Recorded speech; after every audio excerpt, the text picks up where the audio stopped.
안녕하세요. 리아, 반응하며 읽는 똑똑한 분석가 리아의 세 번째 표현법 정리 시간이에요.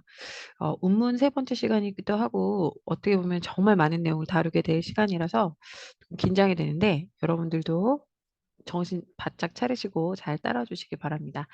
자, 일단은 제가 지금 약간 목 감기가 심하게 걸려가지고, 목소리가 되게, 본의 아니게 되게 차분해요. 근데 목이 아파서 그런 거니까 이해 부탁드릴게요. 자, 이제 표현장 특징이에요. 제가 이제 첫 시간부터 아주 집요하게 강조한 부분이 있습니다. 문학과 비문학의 차이. 자, 문학이라는 것은 예술이다. 머릿속에서 절대 잊어서는 안 되는 아주 중요한 존재였는데, 예술이기 때문에 해야 되는 여러 가지 장치들, 여러 가지 어떤 표현들이 당연히 따라올 수밖에 없을 거예요. 비문학에는 없는 문학만이 가지고 있는 다양한 표현법들 아는 건 너무 중요하겠죠.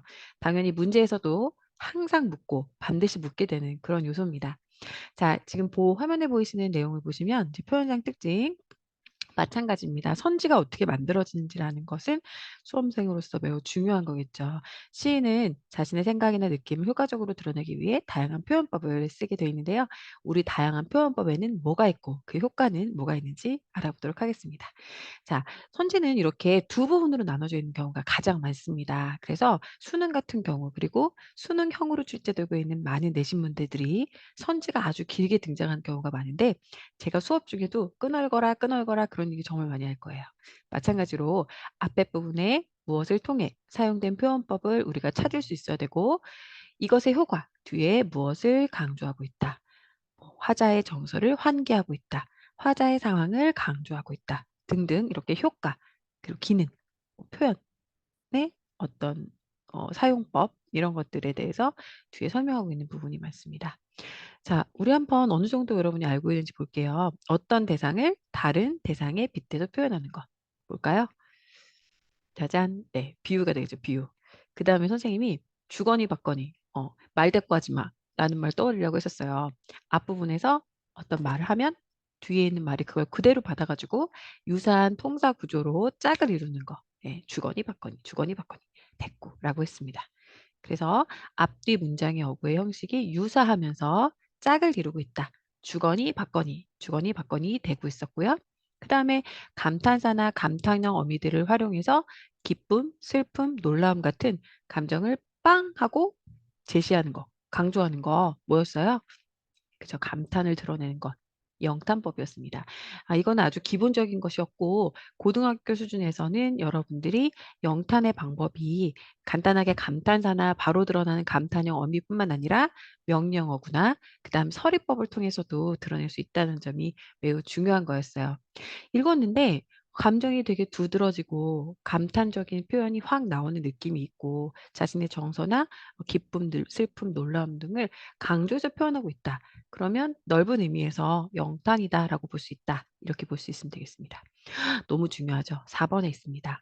겉으로는 질문의 형식을 취하지만, 자, 의문을 끌어오지만, 의문의 형식을 취하고는 있지만, 실제로는 몰라서 물어보는 게 아닌 것. 즉, 실제로는 궁금해서 물어보는 게 아닌 답정너로 기억하라고 했었어요. 답은 이미 정해져 있는 것. 네, 서류적 표현입니다. 특히 고전시가에서 서류적 표현이라는 거는 그냥 나온다라고 생각해도 과언이 아닐 정도로 정말 많이 쓰이니까요. 꼭 기억해 두세요. 자, 그다음에 말하려는 뜻과 즉 속마음과 오히려 반대로 표현한 것 뭐였죠? 네, 맞아요. 반어입니다. 반어. 그다음에 앞뒤 구절이 서로 모순되게 표현한 것. 반어와 역사를 구분하는 법이 그게 뭐가 어려워 할 수 있겠지만 의외로 많은 친구들이 헷갈려 합니다. 자, 반어하고 역설 어떻게 구분하는지 같이 보겠습니다. 자, 그래서 여러분들이 여기 나오는 연습 문제들은 여러분들 꼭 공부하실 때 풀어보세요. 제가 수업 중에 여러분들하고 테스트들을 볼 건데 거기에 이 시험 문제 활용해서 출제하겠습니다. 실용 문제에 활용해서 출제할 부분이니까 반드시 꼭 풀어놓으세요. 자, 비유법부터 가보겠습니다. 비유라는 게 뭐냐? 비유가 뭐냐는 거예요. 비유라는 건 어떤 사물이 있어요. 원래 내가 표현하고자 하는 아이를 원관념이라고 표현해 보겠습니다. 내가 원래 표현하고자 하는 대상이 원관념이에요. 근데 그걸 그대로 표현하는 것이 아니라 다른 사물, 다른 대상을 끌어다가 빗대서 거기다가 설명하는 거예요. 그래서 빗대어 표현하는 거 비유. 비유에는 정말 많은 종류가 있는데요. 원관념, 보조관념, 그리고 원관념과 보조관념의 관계성, 어떤 특징이 있는지를 기억을 꼭 해두시면 좋겠습니다. 다시요. 내가 원래 표현하려고 하는 대상, 원관념. 그죠? 원래 표현하고자 하는 실제의 대상이나 의미, 원관념.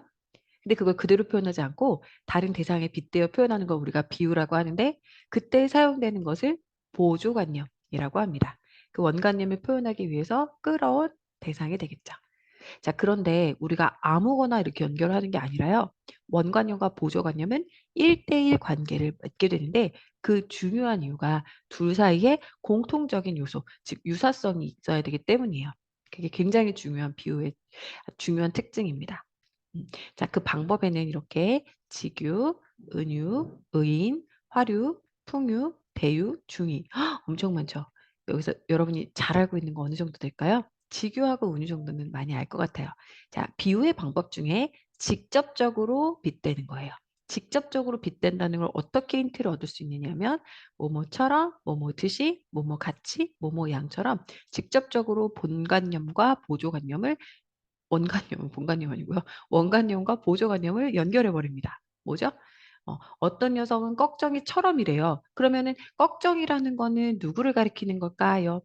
그렇죠. 어떤 녀석을 가리키는 말이에요. 어떤 녀석을 표현하고 싶은데 꼭 꺽정이 같아. 그래서 꺽정이라는 애를 데려오는 거예요. 그리고 데려왔다라는 걸 강조하기 위해서 바로 드러내기 위해서 뭐뭐처럼이란 표현을 쓰고 있어요. 이런 애 우리 직유법이라고 합니다. 자, 은유법은요, 말 그대로 은근히 비유하는 거예요. 그래서 무엇은 무엇이다라는 형태로 원관념과 보조관념을 간접적으로 빗대서 뭐뭐처럼 뭐뭐듯이 뭐뭐같이 뭐뭐양 같은 직접적인 그런 시그널은 없어요. 자, 그런데 인연은 무엇은 뭐래요? 바람이래요. 그죠? 인연을 갈밭을 건너는 바람이라고 표현하고 있어요. 나는 인연을 표현하려는 건데, 즉 인연이 원관념인데 그 원관념의 속성을 표현하기 위해서 바람이라는 아이를 데려다 썼네요. 얘 보조관념이 되겠죠. 그래서 원관념과 보조관념의 어떤 유사성이 있을 거라는 거예요. 인연이라는 건 어떤 속성을 갖고 있길래 바람 같다고 표현했을까? 그죠. 어디 한 곳에 머물러 있고 딱 이렇게 연결되어 있는 게 아니라 이 사람에게 있어서 이 시적 상황에게 있어서의 인연이라는 것은 바람처럼 이렇게 지나가는 거였나 봐요. 그래서 바람이라고 표현한 것 같습니다. 자, 그다음에 의인법과 화류법을 묶어 보겠습니다. 쟤는 넓은 범주로는 크게 보면 이제 화류법 전체에 의인법이 포함되는 건데 우리 고등학교 그 문학 용어 수준에서는 그렇게 화류냐 의인이냐를 정교하게 나누는 문제를 잘 내지 않습니다. 왜냐하면 애매한 것들이 있기 때문에. 물론 애매하지 않을 때는 낼 수도 있어요. 자, 애매하지 않을 때는 낼 수도 있지만 애매한 것들이 많기 때문에 그 두 개를 구분해라라는 문제는 잘 내지 않습니다. 자, 그러니까 여러분들이 너무 어렵게 생각하실 필요는 없고요. 의인과 화류가 왜 비유인지부터 생각을 해 볼게요. 아까 비유가 뭐라고 했죠? 내가 표현하고 싶은 원관념은 이건데 다른 거에다가 빗대는 거라고 했잖아요. 자, 사람이 아닌데 내가 표현하려고 하는 건 사람이 아닌데 사람에다가 빗대는 거예요. 이해됐어요? 그때의 보조관념은 사람이 되는 거예요. 그래서 비유적 표현의 일종이라고 볼 수 있는 겁니다. 마찬가지로 화류법은 무생물인데, 즉 생명이 없는데 생명이 있는 것들로 빗대는 거예요. 그래서 걔도 일종의 비유라고 보는 겁니다. 자, 한번 확인해 볼게요. 풀이 누웠대요. 그리고 풀은 눕고 드디어 울었대요. 자, 감정을 가진 사람처럼 풀을 표현하고 있습니다. 내가 표현하고 싶은 건 풀인데 마치 사람에 빗대어 사람인 것처럼 표현하고 있으니까 의인법이고요. 의인법은 비유의 일종으로 보기도 합니다. 자, 화류는 보세요. 어둠은 새를 낳고요. 에잉? 어둠이? 어둠이 내가 아는 그 어둠 맞아? 새를 낳고 돌을 낳고 꽃을 낳는데 이게 무슨 일이야? 이게 무슨 일이야? 문학이니까 가능한 거죠. 비문학에서라면 이렇게 표현할 수 없겠죠. 문학이기 때문에 가능한 이 표현. 돌은 분명히 돌을 낳고 꽃을 낳고 하는 그 새를 낳고라고 표현되는 어둠은 분명 살아있는 생명체가 아닙니다. 아닌데 이렇게 뭘 낳을 수는 더더군다나 없죠. 근데 마치 생명체를 잉태하고 생명을 낳을 수 있는 어떤 생명을 가진 것처럼 표현하고 있으니까 무생물인 어둠을 생명체로 지금 빗대서 표현하고 있습니다. 화류라고 합니다. 자, 풍유 가볼게요. 풍유는요, 속담, 격언 등을 이용해서 특정 대상을 빗고와 속뜻을 짐작하여 깨닫도록 하는 기법. 되게 어렵게 표현되어 있는데 우리는 여기서 얘가 왜 비유에 들어가 있는지를 생각해 볼 필요가 있어요. 자, 비유가 아까 뭐라 그랬죠? 내가 표현하고 싶은 건 이건데 다른 대상에 빗대어 표현하는 거라고 했잖아요. 표현하고 싶은 건 원관념, 빗대서 표현하는 대상, 보조관념, 빗대어 표현하는 기법을 우리는 비유라고 얘기한다고 했어요. 자, 풍유는 어떤 경우냐면 우리가 흔히 속담이라고 생각을 해보면 좋아요. 못된 송아지 엉덩이에 뿔 나가지고 남의 집 외양간 박살낸다더니 라는 상황은 원래 이 말을 하고 싶은 걸까요? 정말 못된 송아지가 있고 걔 엉덩이에 뿔이 있고 그 송아지의 비행에 대해서 말하고 싶은 걸까요? 아니라는 거죠. 자, 어떤 인간의 삶, 인간의 태도, 인간의 모양새, 인간의 인성을 표현하고 있는 거잖아요. 어떤 사람이 있는데 그 사람이 뭐예요? 못돼가지고 뭐예요? 남을 해하는 어떤 상황을 어떤 부정적으로 만들어버리는 그런 상황을 비꼬는 거잖아요. 맞지 않나요? 네, 그리고 뭐 소 잃고 외양간 고친다 이런 표현도 보시면은 정말 소를 잃고 외양간을 고치는 현장에 가서 여러분한테 그것을 소개하는 그런 글이 아니잖아요. 소 잃고 외양간 고친다라는 것은 어떤 것들이 미리미리 예방을 하지 못한 채 이미 다 벌어진 일 뒤늦게 후회하고 그쵸? 고치려고 해봤자 소용없는 그런 상황을 빗댄 거잖아요. 그죠? 실제 외양간을 고치는 걸 여러분한테 전달하려고 그 글을 쓴 게 아니란 말이에요. 그 말하고 있는 게 아니란 말이에요. 그래서 대상은 어떤 거죠? 이미 엎질러진 물, 그죠? 후회해도 소용없는, 후회해도 늦은 어떤 그 일을 그제서야 뒤늦게 뭔가 수습하려고 해봤자 소용없어라는 말을 하고 싶은 거예요. 소 잃고 외양간 고친다더니 라면서 비꼬와 속뜻을 짐작하여 깨닫도록 하는 기법. 이해되셨나요? 자, 대유법, 중위법은 뭐 많이 나오진 않지만 혹시 나올 수도 있기 때문에 알아두는 게 좋겠습니다. 자, 대유는요. 대상의 부분이나 어떤 일부의 속성을 가지고 대상 전체를 나타내는 방법으로 조금 어렵게 더 구분을 해서 세분화하면 대상의 부분을 가지고 얘기하는 것은 제유, 그리고 속성을 가지고 얘기하는 건 환유라고 하는데 이것까지 물어보는 경우는 잘 없었던 것 같아요. 그러나 혹시 모르니까 예, 조금 더 알려드리자면 우리에게 빵을 달라 한다는 것은 먹을 것, 즉 생계를 보장하라는 얘기잖아요. 생계에 해당하는 그 음식은 정말 종류가 많은데 그 많은 종류 중에 빵이라는 하나, 그죠?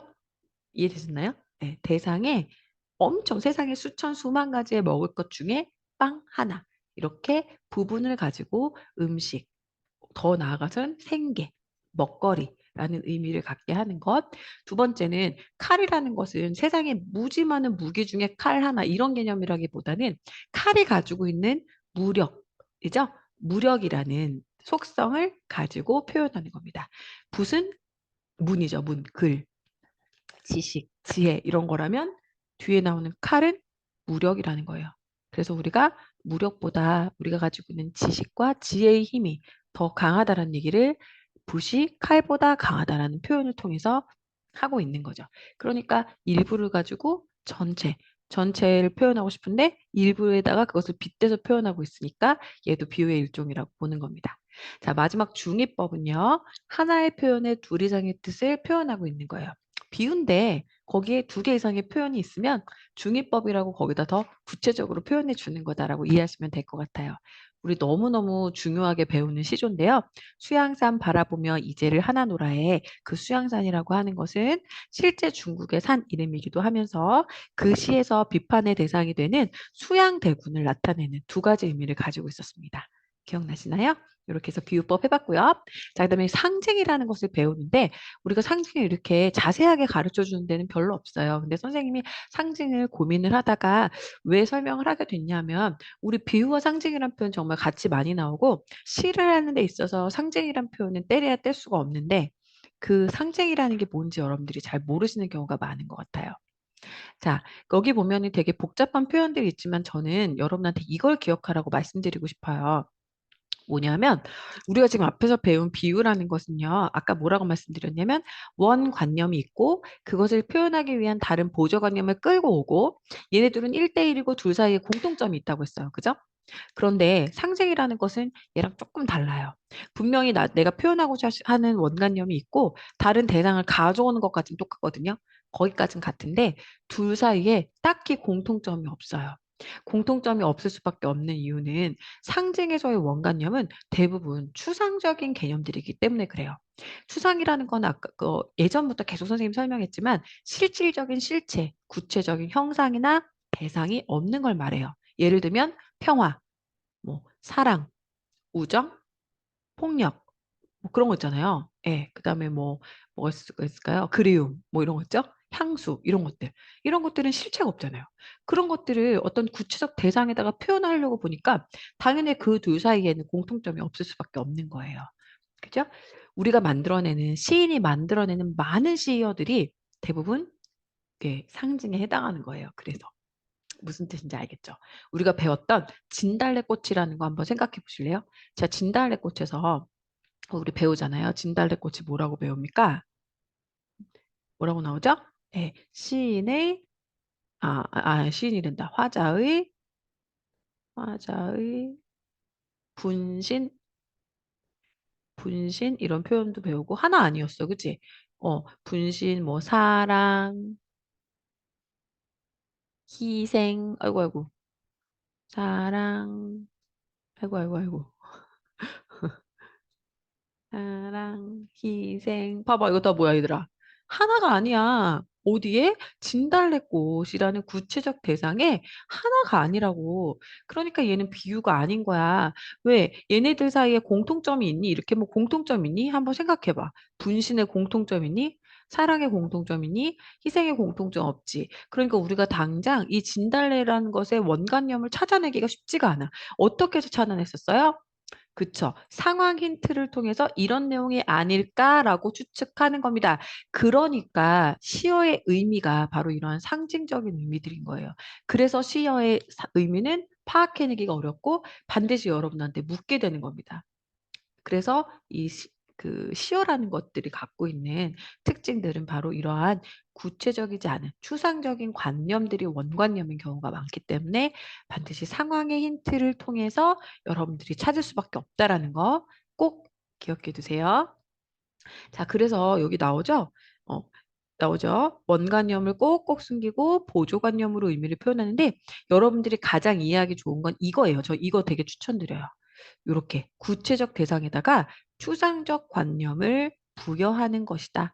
구체적 대상에다가 진달래에다가 분신이야, 화자의 사랑이야, 화자의 희생이야 라고 추상적 원관념을 부여하는 형태 이런 게 바로 시어의 상징성 이것이 시어의 상징적 의미가 되는 겁니다. 요거 기억해 두세요. 추상적 대상에 구체적인 원관념들이 부여되어 있으면 상징인 거예요. 알겠죠? 자, 그래서 상징은 원관념 파악이 원칙적으로 불가능해요. 왜요? 아까 말했죠. 추상적인 건데 공통점이 없어. 그래서 여러분들이 쉽게 찾을 수 없어. 어떻게 하는 거야? 추측할 뿐이야. 무엇을 통해서? 아까 말했죠. 이런 상황 근거들을 통해서. 지금 사랑하는 사람이 떠나고 있는데 진달래꽃을 뿌리고 있잖아. 축복의 의미 아닐까? 추측. 아니, 지금 가면서 들여밟으면서 가라고 하고 있어. 님을 떠나보내고 싶지 않지만, 떠나보내면 너무너무 아프지만, 그래도 나를 들여밟고 가. 내가 희생할게. 라는 뜻 아닐까? 이렇게 추측하는 거죠. 자, 그 다음에, 어, 시 속의 구체적 사물이 상징하는 바는 개인적 상상력에 의해 만들어진 게 대부분이기 때문에 맥락, 별표, 같은 말이죠? 상황에 의해서 의미를 파악해야 된다. 자, 그렇기 때문에 자연스럽게 암시성 그리고 다의성을 가질 수밖에 없다. 다의성이라는 건 뜻을 많이 갖게 된다라는 거예요. 암시하고 있다라는 거예요. 자, 원관념이 명백하게 드러나지 않기 때문에 여러 가지 다른 의미로 해석할 수 있는 여지가 많다라는 뜻도 되는 겁니다. 아까 말씀드렸죠. 1대1 관계를 보일 수 있는 비유와 달리 상징이라는 것은 원관념 자체가 추상적이고 관념적이기 때문에 당연히 공통적인 게 있을 수 없고 다의적으로 해석할 수밖에 없다. 공통성에 바탕을 두지 않는다라는 것들이 있었어요. 이해되셨나요? 자, 그다음에 내려가 보면은 그래서 이러한 상징의 종류에 세 가지가 있어요. 원형적 상징, 관습적 상징, 그리고 창조적 상징이라는 게 있습니다. 원형이라는 건 말 그대로 인류의 오랜 역사 속에서 형성돼서 뭐라 설명하기는 어렵지만 인간이라면 누구나 유사한 정서를 갖게 되는 그런 아이들을 말하는 거예요. 그래서 이것은 동서고금을 막론하고 해하면 빛, 뭐 생명, 기쁨, 뭐 희망, 탄생, 창조, 유일신, 왕 뭐 이런 의미를 갖게 되는 걸 말하는 거죠. 그쵸? 그다음에 관습적 상징이라는 것은 말 그대로 다른 말로 학습적 상징이라고도 하는데요. 배워서 하는 거예요, 배워서. 우리가 대한민국 하면서 얼마 전까지 또 축구를 엄청 열심히 응원했는데 그때 여러분들은 왜 태극기를 들고 응원하는 거죠? 그죠? 일장기는 들 수 없겠지만 별을 들 수도 있는 거고 달을 들 수도 있는 거고 뭐 십자가를 들 수도 있는 거고요. 손바닥 모양을 하고 들 수도 있는 건데 왜 우리는 국가대표 대항전을 할 때 태극기를 들고 응원하는 거냐는 거죠. 그 태극기에는 뭐가 들어있어요? 대한민국이라는 원관념이 들어있기 때문이죠. 누가 그래요? 배웠죠. 태극기 그리면서 막 배웠죠. 우리나라의 국기는 태극기라고 배웠죠. 배워서 아는 거예요. 자, 비둘기는 왜 평화의 상징이에요? 비둘기의 어떤 모습을 봐도 평화라는 것을 떠올릴 만한 단서는 사실 없습니다. 유사성이 있나요? 어느 부분이 평화죠? 배운 거예요. 배운 거죠? 왜 절에 가면 이런 표시를 쓰고 교회에 가면 이런 표시를 쓸까요? 배운 겁니다. 그래서 이렇게 학습적으로 상징을 배우는 경우에도 그게 상징이 될 수도 있고 우린 그런 걸 학습적 상징, 관습적 상징이라고 부르는 거죠. 자, 마지막 제일 중요한 거. 바로 문학 작품에서 쓰이는 상징입니다. 그것은 두구두구두구두구 바로 창조적 상징, 다른 말로 개인적 상징, 그리고 또 다른 말로 문학적 상징이라고 부르는 우리가 바로 그 알아내야 되는 시어의 함축적 의미와 관련 있는 시어의 상징입니다. 이거는 개인이 독창적으로 만들어서 문학적 효과를 발휘하는 거기 때문에 개인이 마음대로 즉 작가 마음대로 만들어진 거예요. 그래서 우리가 찾기가 힘든 거고 어떻게 찾아야 된다? 그쵸. 맥락에 따라서 상황에 따라서 찾아야 된다. 꼭 잊지 마세요. 자, 그다음에 이제 좀 본격적으로 넘어가서 강조법이 있고요. 변화법이 있어요. 근데 저는 여러분들께 어떻게 말씀드리고 싶냐면 강조법과 변화법을 구분하는 법까지는 모르셔도 됩니다. 각각이 뭘 의미하는 건지 강조법은 말 그대로 강렬하게 전달하고 싶고 두드러지게 표현하고 싶어 절실하게 표현하고 싶어 이런 내용이고 변화법이라는 것은 새로운 느낌이 들도록 변화를 주는 교법인데 결국은 우리가 말을 하다 보면 변화를 통해서 강조하는 일도 있기 때문에 그렇지 않아요? 새로운 느낌이 들도록 변화를 줘서 강조하는 경우도 있잖아요. 그죠? 그죠? 독자의 주의를 집중시키죠. 아무래도 변화를 주면 그렇긴 하겠지만 여기도 보면은 말장난처럼 섞여요. 그죠? 강렬하게 전달해서 두드러지게 표현해 가지고 어떻게 할 수 있어요? 독자의 주의를 집중시킬 수 있잖아요. 주제를 효과적으로 전달할 수 있고요. 그래서 이거는 사실 변화법이냐 강조법이냐는 학술적으로는 나눠져 있지만 여러분들이 뭐 이것까지 구분하실 필요는 없습니다. 너무 달달달달 외우려고 하지 마시고 각각이 의미하는 바가 무엇인지를 알려고 노력해 주시면 좋겠습니다. 자, 강조법 종류에는 과장법, 반복법, 영탄법, 열거법, 그리고 점층법, 대조법, 뭐 대꾸법 이런 것들이 있어요. 자, 그 여기 보시면 과장법 말 그대로 과장하는 거예요. 실제보다 훨씬 크거나 작게, 많거나 적게 표현하는 것. 사설 시조에 정말 많이 나오죠.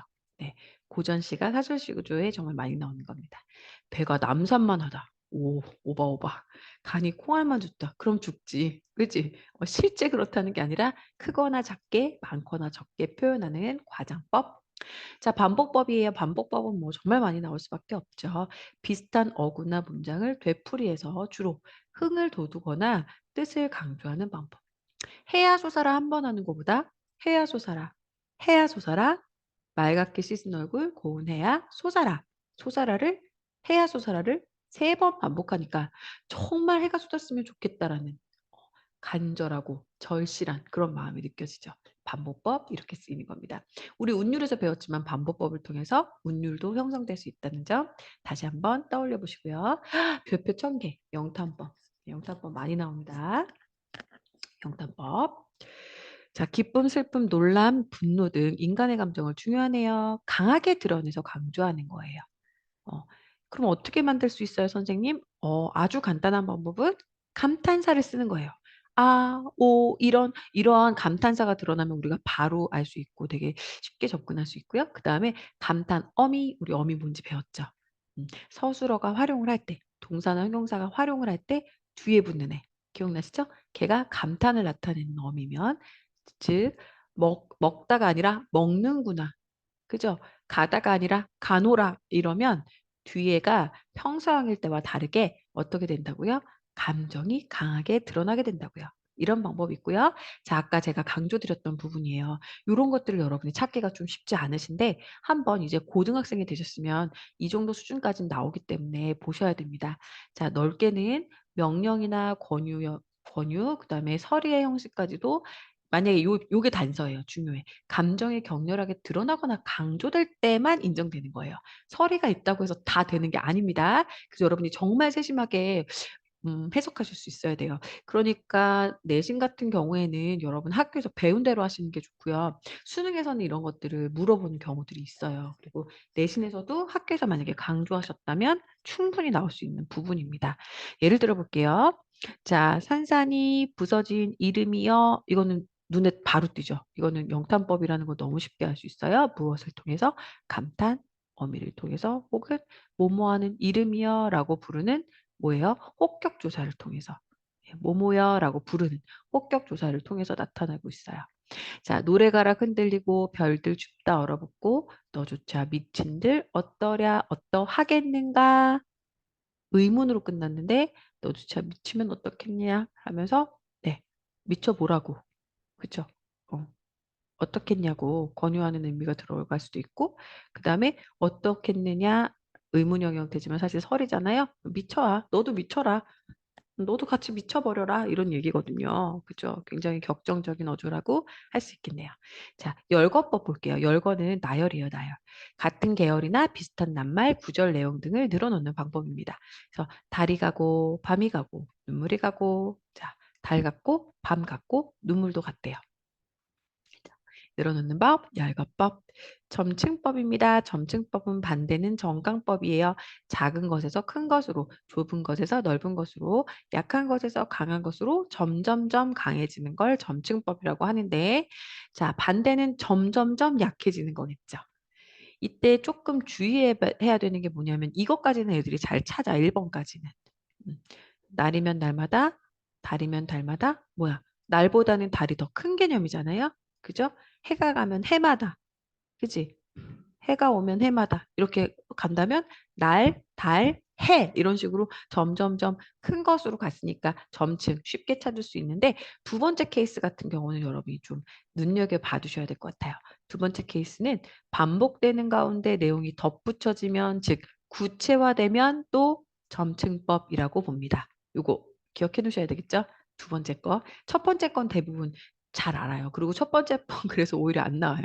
두 번째 거 반복되는 가운데 내용이 하나하나 착착착착 붙어지면서 이렇게 표현할게요. 구체화되면 더 구체적으로 되면 점층법으로 봅니다. 그래서 여기 보면 눈은 살아있대요. 근데 그 눈이 어떤 눈이에요? 떨어진 눈이래요. 구체적이 됐죠? 이번엔 더 구체적이 됐어요. 어디에 떨어졌냐면 마당 위에 떨어졌대요. 그래서 더 구체적이 됐어요. 이해되세요? 이것도 점층법의 일종으로 봅니다. 자, 대조법이에요. 대조법. 상판되는 두 가지 사물이나 의미를 대조시킴으로써 의미를 강화하는 거예요. 자, 껍데기와 누가? 그쵸? 알맹이. 우리가 알맹이와 껍데기, 껍질을 버리게 돼 있잖아요. 그죠? 알맹이는 남기게 되고. 대조적으로 쓰이고 있다. 대꾸법 아까 중요하다고 말씀드렸어요. 주거니 받거니 주거니 받거니 비슷한 구절이나 문장을 나란히 늘어놓아 병행과 대칭의 효과를 노리는 방법. 이해되셨죠? 자, 땡땡 비었거든 땡땡 다물지네 땡땡 비었거든 땡땡 다물지네 이렇게 유사한 통사 구조를 나란히 그쵸? 대칭의 효과 병행을 해서 대칭의 효과를 노리는 방법 주거니 주거니 받거니 이해되셨나요? 자, 이제 연습해 볼게요. 여기 보시면 음, 우리 집이 아니래요. 일갓집도 아니래요. 고향은 더욱 아닌 곳이래요. 자, 보세요. 우리 집 좁죠? 일갓집 더 범위가 넓죠? 고향 범위가 더 넓어졌죠? 범위가 점점 더 넓어지고 있어요. 점층법이라고 볼 수 있겠죠. 그래서 점층적 강조를 통해 자 우리 아주 흔한 뭐가 나왔습니까? 네. 선지 유형이 나왔죠. 이 시의 비극적 분위기를 심화하고 있다. 자, 이 글의 전체를 봐야만 알 수 있는 내용이에요. 그냥 이것만 봐서 몰라요.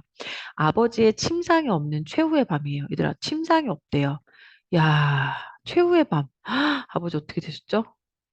아버지 어떻게 되셨죠? 맞아요. 돌아가셨어요. 최후의 밤이잖아요. 아버지가 돌아가셨어.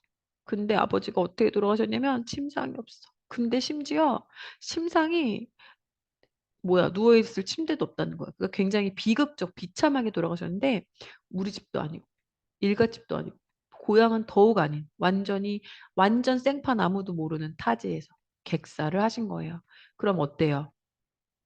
집에서 돌아가신 것보다 일가집 친척 집에서 돌아가신 것보다 고향에서 돌아가신 것보다도 훨씬 더 비극적이고 슬프죠. 그러니까 비극적 분위기를 심화하는 데 도움을 주고 있다라고 한다면 맞다고 판단할 수 있는 거예요.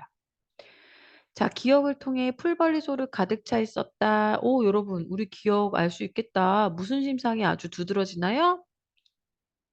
아, 그렇죠. 청각적 심상이 아주 두드러지는 표현이에요. 자, 그러면 얘가 간접적이라는 건 뭐냐면 슬픔을 직접적으로 드러내지 않았다. 여기 슬프단 표현 있나요? 없죠. 근데 우리는 분명히 이 이야기를, 이 글을 끝까지 읽으면서 이 부분을 통해서 마치 시적 화자가 슬픔에 잠겨 울고 있는 걸 누가 대신 울고 있는 것 같이 풀벌레 소리로 이렇게 오디오가 딱 겹치는 듯한 그런 인상을 받아요. 그죠? 간접적으로 드러내고 있다. 맞는 말이 되겠죠. 이해됐나요? 자, 내려가 볼게요. 이번에는 어떤 표현법 쓰였나 보겠습니다. 나의 무덤 앞에는 차가운 빗돌을 세우지 말래. 선생님이 너무 강조를 많이 해갖고 지금 조금 민망하지만 그만큼 중요하다는 거니까 여러분 잘 따라와 보십시오. 제가 뭐라고 말씀드렸었냐면요. 기억이 나실지 모르겠는데, 기억이 나실지 모르겠는데, 여기 수식어 봐야 된다고 했어요. 서술어 봐야 된다고 했어요. 차가운 빗돌을 세우지 말래요. 원하지 않는데요. 자, 노란 해바라기를 심어 달래요. 난 이걸 원한대요. 그럼 이 두 개가 뭐죠? 대조를 이루고 있다라고 볼 수 있죠. 내가 죽었을 때 차가운 빗석 싫고 노란 해바라기를 심어줘. 그리고 해바라기의 긴 줄거리 사이로 끝없는 보리밭. 그럼 이 보리밭이 가지고 있는 이미지는 무엇일까? 우리가 생각해 볼 수 있겠어요. 자, 여기 기억 니은은 대조적 의미를 지닌 시어다 맞고요. 어떡하고요? 명령형으로 끝냈는지 확인해 보세요. 명령형. 말라, 말라, 보여달라. 맞죠? 의지를 드러내나요? 그렇습니다. 의지를 드러내는데 효과적이죠? 이렇게 해서 지금 선지 연습 해봤습니다. 자, 그 다음에 여기 이어지는 부분 해볼게요. 자, 만리 밖에서 기다리는 그대여 못 찾으라고요? 그쵸. 수식어 찾으라고 했습니다. 만리 밖에서 기다린대요, 여러분. 그러면 그 사람은 가까이 있나요? 아니요. 너 멀리 있는 것 같아요. 아주 멀리 있는 거죠. 거리감을 느낄 수 있는 부분이에요. 자, 그런데 뭐라고 말을 하고 있냐면요. 저 불이 지난 다음에 저 불이 지난 뒤에 어, 흐르는 물로 만나재요. 이 불은 그러니까 좋은 걸까요? 안 좋은 걸까요? 안 좋은 거겠죠. 음. 뭔가 지금 시련과 고난이거나 부정적인 어떤 대상이겠죠. 그런데 근데 그때 다시 뭘로 만나자고요? 물로 만나재요. 물로. 만나자 그랬으니까 얘는 자기가 바라는 바예요. 흐르는 물로. 자, 푸시시 푸시시 불 꺼지는 소리로 말하면서 올 때에는 인적 끝인 넓고 깨끗한 하늘로 오래요. 자, 올 때는 불이 꺼진 다음이에요. 그러니까 불은 부정적인 거고 그것이 꺼진 다음에 어떻게 인적 끝인 넓고 깨끗한 하늘로 오라. 넓고 깨끗한 하늘로 오래요. 오케이? 잘할 수 있겠죠? 자, 시적 화자가 처한 부정적 현실을 의미한다. 어때요? 맞죠. 부정적 현실이죠. 자, 영탄적 어조 사용했는지 한번 해볼게요. 제가 아까 뭐라 그랬죠? 이렇게 부르는 거. 그대여 이렇게 부르는 거. 네, 부르는 거. 그죠? 그 다음에 뭐 하자, 오라 이런 거. 권유라든가 명령도 이렇게 만들 수 있다라고 말씀드렸었어요. 기억나시죠? 네. 그래서 맞는 말이 되겠습니다. 네. 고생하셨어요. 자, 이렇게 해서 지금 우리 강조법 끝났고 이제 변화법을 이제 나간 다음에 음 표현법 가려내기 연습을 좀 해볼 건데 제가 여러분들께 시간을 좀 드릴 거예요. 그러면 여러분들이 좀 화면을 멈춰 놨다가 이거를 한번 해 보시고 그리고 우리가 수업에 만나면 좋을 것 같아요. 여기 지금 되게 많이 돼 있죠? 예, 이것도 다 나중에 테스트할 때 예 쓸 겁니다. 예. 그러니까 끝까지 다 보지 말고 중간에 잠깐 멈췄다가 연습을 좀 해 보면 좋을 것 같아요. 부탁드려요. 자 이제 변화법 넘어가 보겠습니다. 변화법. 자 도치예요, 도치. 여러분 들어보셨죠, 도치? 예 어떻게 하는 거예요? 정상적인 문장 구조에서 그 문장의 어순을 바꿔 가지고 강한 인상, 변화를 줘서 강한 인상을 주는 방법이에요. 수업 시간에 제가 많이 설명했었는데 이거 어 기억나시죠? 강한 인상을 주는 기법 이거. 일상생활에서는 잘 안 써요. 어떻게 지금 여기도 보면 '아 누구인가.' 원래는 뭐야? '그는 누구인가.' 아니에요? '그는 누구인가.' 그죠? 어. 이렇게 슬프고도 애달픈 마음을 맨 처음 공중에 달줄알 그는 누구인가 이렇게 돼야 될 거예요. 근데 순서를 바꿔서 이 부분을 강조하고 있죠. 근데 일상생활에서 이렇게 쓰면 되게 웃긴다고 했죠. "어머니 주세요. 밥." 너무 이상하지? "엄마 밥 줘." "밥 줘, 밥 줘." 이러지. "주세요. 밥." 안 돼요. 자 그다음에 서리 별표치라고 했어요. 쉽게 단정할 수 있는 사실을 별표, 의문의 형식으로 표현하여 스스로 판단하게 하는 표현 방법. 독자의 공감을 얻어냄으로써 주제를 강조하기 위해서 하는 법. 자 선생님이 이거 그 학교 선생님이나 엄마도 많이 쓰신다고 했어요. 학교 선생님이 지각한 학생한테 "학생이 지각하면 돼?" 질문하십니다. 그러면 "되나? 안 되나? 아 내일 학교 가서 애들한테 물어봐야지." 이런 거 아니라고 하셨죠. 되는지 안 되는지 네 스스로 한번 좀 생각을 해 봐. 생각이라는 걸 해 봐. 스스로 판단하게 하는 표현 방법입니다. 그래서 의문의 형식을 띠고 있지만 답정너 "아닙니다. 지각하면 안 됩니다."라고 말해야 돼. 글씨 어쩔 거야? 음. 답정 답정너 꼭 써 놓으세요. 자 "아니 땡 굴뚝에 연기 날까? 연기가 나겠는가?"라고 질문하고 있는데 안 난단 말하고 싶은 거야. "우리 피 끊는 젊은이들로서 어찌 수수방관할 수 있겠는가?" 이게 아까 영탄적으로 쓰인 대표적인 서리법이라고 할 수 있겠네요. "수수방관할 수 없습니다. 수수방관해서는 안 됩니다." 이 얘기잖아요. 그거를 강하게 하고 있는 거니까 영탄적 표현이라고 할 수 있는 겁니다. 서리적 표현을 통해서 영탄적인 표현을 같이 하고 있는 거다라고 보시면 좋겠습니다. 자 이제 반어 가 볼게요, 반어. 반어와 역설은 좀 묶어 보시면 좋을 것 같다. 제가 말씀드렸어요. 자 반어는 실제 말하고자 하는 바를 어떻게 반대로 말하는 거, 반대로. 음 반대로. 자 충돌이 일어나는 별표. 역설이 되려면 두 개의 논리가 있어야 돼. 그래야 충돌이 일어나잖아. 그지? 그래서 언뜻 보면 이치에 어긋나거나 모순되는 것처럼 보이지만 실은 절실하고 깊은 뜻을 지니게 하는 표현 방법이라고 돼 있는데 많은 친구들이 이거를 "말이 안 된다."라고 표현을 하거든요. "말이 안 된다." 근데 "말이 안 된다."라는 거는 너무 포괄적이야. 예를 들면 "선생님 뉴진스 닮았지." 이러면은 그건 막 놀라운 욕이 막 들리는데 "뉴진스 닮았지." 이거는 "에이 선생님 말도 안 돼요." 이러지만 그걸 역설이라고 말할 수는 없어요. 그랬더니 어떤 애가 이 정도는 역설이라고 하는데 역설은 그게 아니라 두 개가 충돌해야 돼. 그럼 뉴진스랑 선생님이랑 충돌하는 정도는 아니잖니 얘들아. 그지? 그래도 같은 사람인데. 충돌이니? 반대말이니? 반대말은 아니지. 자 그래서 우리가 모순이라는 거 기억나죠? 모순. 모순 뭐였어? 창모 방패순이라고 했잖아. 그지? 중국 고사에 나오는 거라 했어. "이 세상에서 어 이 창으로 못 뚫을 방패는 없다. 이 방패로 못 막을 창은 없다." 그럼 두 개는 부딪히지. 양립될 수 없잖아. 그런 걸 우리가 모순이라고 하는 거야. 거기서 온 거예요. 역설은 그런 겁니다. 그래서 두 가지의 논리가 보여야 되고 두 개가 충돌을 해야 돼요. 반대의 개념이어야 됩니다. 자 예를 들면 정작으로 고와서와 서러워라 보겠습니다. 곱다는 플러스, 서럽다는 마이너스잖아요. 두 개가 충돌하죠. 그죠? 소리 없는 소리가 엄청 아예 없는 거고 아우성은 난리가 나는 거야. 그지? 충돌하죠? 여긴 소리가 없는 거고 여긴 난리가 나는 거고. 찬란하다라는 건 긍정적 의미인데 슬픔은 부정적이에요. 충돌합니다. 이런 거 우리가 모순이라고요. 반어는 충돌하는 게 아니야. 속마음과 반대로 말하는 거기 때문에 두 개의 논리도 필요 없어. 그죠? 예를 들면 안 울겠다는 거는 속으로는 울고 싶다는 거잖아. 울고 있다라는 건데 속으로는 우는 건데 겉으로 안 슬프다라고 표현하고 있고 안 운다고 표현하고 있으니까 반대로 말을 하는 거예요. 충돌하는 두 개의 개념 안 보이죠? 충돌하는 두 개의 논리 없습니다. 여기도 보시면 게임하고 있는 아들에게 그래서 이 상황이 되게 중요해 반어에서는. "어이구 잘하고 있네." 이런 거. 엄마 속마음으로 '저게 정상인가?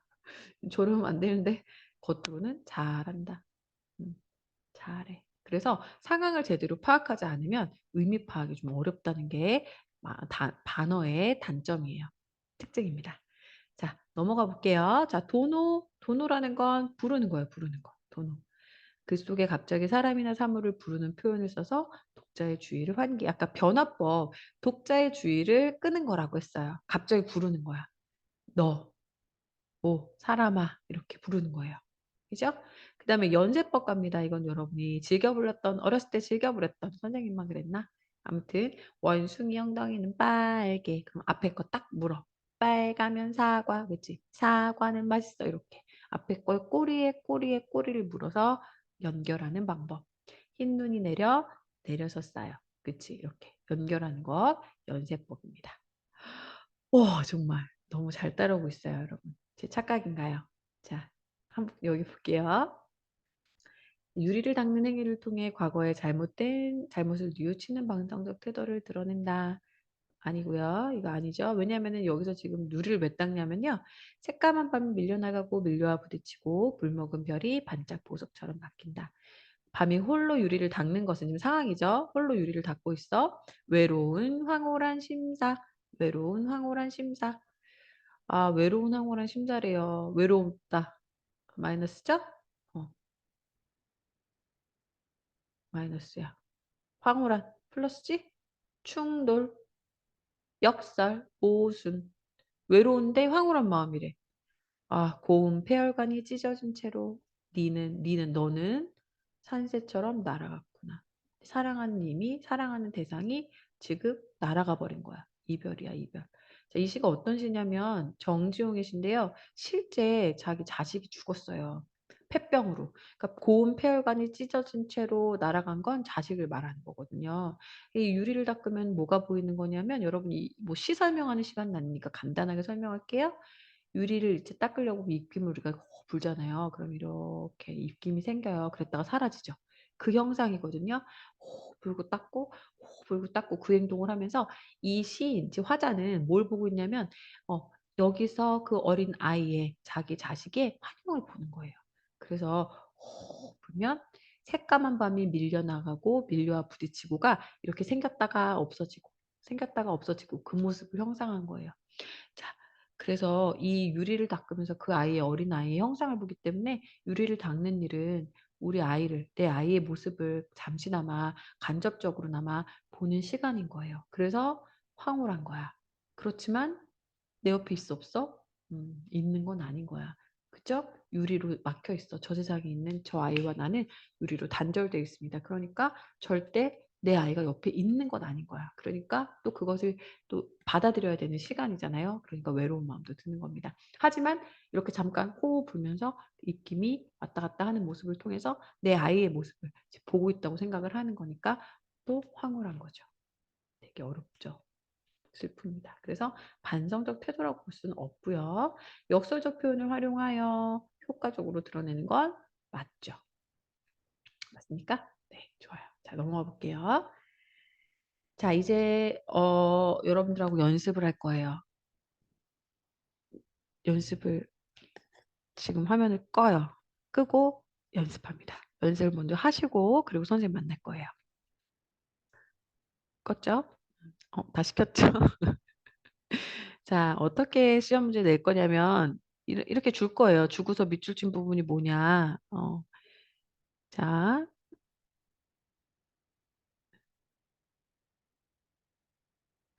이 몸이 생겨날 때 임을 따라 생겼으니 한평생 연분이며 하늘이 모르겠느냐. 내가 생겨날 때 이물 따라 생긴 거야. 나는 그냥 태어난 게 아니라 이물 따라 태어난 거라고. 보통 인연이야, 이게. 나 하나 젊어 있고 님 하나가 날 사랑하고 계시니. 이거 지금 고전인데 그래도 현대어로 지금 되어 있네요. 이 마음 이 사랑을 견줄 데가 없었대. 평생 원하기를 함께 살자 하였더니 늙어서야 무슨 일로 외로이 그리는가 그리워하고 있는가. 음. 하늘이 뭐를 이루겠는가? 라는 의문을 통해서 어떻게 하고 있죠? 당연하다라는 의미를 갖고 있는 서리적 표현이라고 할 수 있고요. 그쵸? 아, 엊그제 님을 모셔서 광안전에 있었는데 그 사이에 어찌하여 하계에 내려오니. 자, 여기는 광안전은 달 속에 있는 궁궐 천상계를 의미하는 것이고 그다음에 하계라는 건 인간 세상. 예전에는요. 이렇게 천상계와 인간계를 나눠 놓고 천상계가 더 우월한 지역, 우월한 세계라고 하는 인식이 있었어요. 그래서 선녀나 뭐 선관 이런 사람들이 하늘나라에 살다가 죄를 지어 가지고 버려져 가지고 인간 세상으로 내려오는 컨셉이 정말 많았거든요. 그런 개념이라고 할 수 있어요. 울적의 비스머리 흐트러진 지 3년이 됐다는 얘기는 헤어진 지 3년쯤 됐다는 얘기겠죠. 연지분이 있다마는 누굴 위해서 곱게 하겠는가 라는 의미를 통해서 부질없다, 할 의미가 없다, 누굴 위해서 곱게 하겠냐, 안 한다 그런 얘기겠죠. 역시 서류적 표현입니다. 자, 영탄적 표현 찾아볼게요. 여기 보시면 뭐뭐도다, 뭐뭐 하도 할샤, 많기도 많구나 이런 뜻이거든요. 뭐뭐하고 많기도 많구나 이런 거예요. 그죠? 뭐뭐한 도다, 감탄형 종결 어미를 통해서 이렇게 영탄적 표현들이 나와 있고요. 자, 그 다음 반어적 표현입니다. 음. 농약으로 지식했대 얘들아. 농약으로 지식 듣기만 해도 막 죽을 것 같지 않아요? 풀벌레 울음 같은 심야 방송이 잠든 뒤에 전파 소리 같은 듣기 힘든 소리에 귀 기울이지 말아다오. 확성기마다 울려오는 심찬 소리와 고속도로를 달려가는 자동차 소리. 지금 앞에서 소음이라는 것에 대해서 굉장히 부정적 정서를 드러내고 있는데 마지막에 얼마나 경쾌하냐라고 했거든요. 자, 이거는 우리가 얼마나 경쾌하냐만 봐가지고는 알 수 없는 내용이고요. 앞에 맥락, 앞에 상황을 봤을 때 소음이라는 것이 갖고 있는 부정적 정서를 굉장히 많이 드러내놓고 갑자기 마지막에 얼마나 경쾌하냐라고 했기 때문에 물론 서류적 표현도 될 수 있고 반대로 말하고 있다라고 할 수 있죠. 반어법. 경쾌해서 그러는 거 아니겠죠? 문맥으로 봤을 때. 자, 그다음에 역설. 자, 여기 나오죠? 어, 어디 있는지 찾았나요? 역설적 표현? 여기 있죠. 결별이 이룩하는 축복의 사요. 결별은 부정적 정서고. 그죠? 부정적 코드야. 야, 결별한 친구한테 물론 이제 상황이 안 좋으면 그렇겠지만 대부분 축복이 아니죠. 부딪힙니다. 부딪혀. 얘는 역설적 표현이다라고 할 수 있어요. 자, 선생님이 시를 설명하는 시간은 아니기 때문에 시 분석 위주로는 하지 않아요. 내용 파악만 여러분이 볼 수 있으면 좋겠습니다. 자, 대비적 표현이 드러난 부분도 또 찾아볼게요. 자, 이력편주라는 곳은 한 척의 조그마한 배를 나타내는 것이고, 그 다음에 천심록수, 그 다음에 인쇄 이렇게 막 지금 표시가 되어 있는 것들끼리 연결해 보시면 되는데 여기 보시면요. 이력편주라는 건 여러분 진짜 잘 나와요. 이 엽이 뭐냐면 나뭇잎이잖아요. 나뭇잎 한 조각 같은 배. 그러니까 조그만 배를 말하는 거예요. 이거는 여러분이 나중에 선생님이랑 고전 시가를 배우게 되면 많이 배우시게 될 텐데 고전 시가에서 나타나는 자연이라는 것은 사대부들이 어떻죠? 은거하는 삶을 살면서 자연 속에서 풍류를 즐기는 그런 아름답고 이상적인 공간으로 표현이 돼요. 그래서 자연에 대한 사랑을 노래한 시들이 정말 많은데 그렇기 때문에 자연이면 전부 돼. 자연이 제일 좋아. 난 자연만 있으면 돼라는 시 안에서 예를 들면 막 되게 좋은 집, 막 좋은 가마, 좋은 음식, 좋은 배 이런 건 어울리지 않죠. 그래서 소박한 삶을 드러내는 시어들이 정말 많은데 배 역시 마찬가지예요. 크루즈, 요트 이런 거 안 돼요? 조그마한 배, 소정이라는 표현도 많이 나오는데요. 이런 일업현주, 자연을 말하는 거죠. 자연 속에 응거하는 그런 삶을 말하는 거라면, 탈속적 공간이라면, 인세라는 것은 속세를 나타내는 거고요. 흥진이라는 표현으로도 많이 나 홍진의 묻힌 분내 이런 거 나오죠. 홍진은 붉은 먼지란 뜻으로 그 당시에는 여러분 아스팔트 도로가 아니었기 때문에 사람들이 많이 사는 속세에는 어떻죠? 마차와 사람들이 지나다니면 뭐가 일어나요? 붉은 먼지가 많이 일어났어요. 그래서 붉은 먼지는 속세를 나타내는 뜻입니다. 그래서 자연과 속세를 이렇게 대조하고 있고요. 자, 굽어보면 천심녹수고 돌아보니 만첩청산이다 라고 돼 있어요. 십장이 홍진이 얼마나 가렸는고. 자, 깊고 깊은 푸른 물, 만첩청산 역시 자연이고요. 아까 제가 말씀드렸던 홍진 나요, 홍진. 홍진, 붉은 티끌. 자, 요렇게 해도 대조가 되는 공간. 당연히 이렇게 해도 대조가 되는 공간. 됐나요? 장안을 돌아보니 북거리 천리로다. 어주에 누워심들 잊은 때가 있으랴. 즉 장안 도시 수도 서울 북궐 임금님 있는 곳 속세죠 속세. 속세. 그 다음에 어주 이거 뭐예요? 고깃배. 여기도 탈속 자연의 공간. 이렇게 세속적 공간과 탈속의 공간을 대조를 이루고 있다라고 보시면 되겠습니다. 기억해 두시고 됐고 이게 잘 나와요. 땡땡은 어찌하여 땡땡에 푸르르며 유수는 어찌하여 땡땡에 그치지 아니한고 이거 됐구죠? 청사는 어찌하여 망고에 푸르르며 그죠? 땡땡은 어찌하여 주하에 그치지 않는고 유사한 동사 구조를 짝으로 두고 있다. 됐고요.